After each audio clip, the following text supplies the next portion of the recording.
Hey, it is day 15 of a series I'm doing where I'm inviting you to join me in reading John to start 2026. And if this is your first video that you're seeing, what this series looks like is each day we read one chapter of John, and each day I post a video sharing what I liked and what stood out to me about the chapter for that day. And if you're reading with me, you can say what you liked and what stood out to you as well in the comments. And it's like our own Bible study to start the year. So if you haven't joined us, I'd love for you to join us. Today is day 15, so here's what I liked about John chapter 15 today. John 15 is one of my favorite chapters in the Bible. And the reason why it is it's one of the first chapters I ever studied. I first started reading my Bible because I started reading in December by reading the Christmas story in Luke, and then I read the whole book of Luke and was really enjoying reading my Bible. And the next year, in January, my church was doing a challenge where we were studying John 15 in the month of January. And so every single day we would read John 15. And while reading one chapter for 30 days straight definitely helps you get the most out of the chapter. And so I always look back to John 15 as one of the first chapters I really enjoyed reading. While when saying what I liked about this chapter, I feel like I could just read the chapter straight from verse 1 to finish. Today I just wanted to sum up what's been important to me when reading John 15. To start, we have the context of Jesus being the vine and us being the branches. And he calls us to remain in him, and says that when we do, we'll bear fruit, but apart from him we can do nothing. As he says in verse 4, "Remain in me, as I also remain in you. No branch can bear fruit by itself. It must remain in the vine.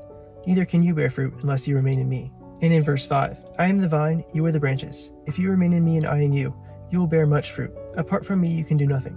And as Jesus tells us to remain in him, he also tells us to remain in his love. As he says in verses 9 and 10, "As the Father has loved me, so I have loved you. Now remain in my love. If you keep my commands, you will remain in my love, just as I have kept my Father's commands and remain in his love." And what is his command? As he says in verse 12, "My command is this, love each other as I have loved you." So Jesus wants us to be rooted in love, full of love, and then bearing fruit by loving one another. And he has called us all to do this. As he says again in verse 17, "This is my command, love each other."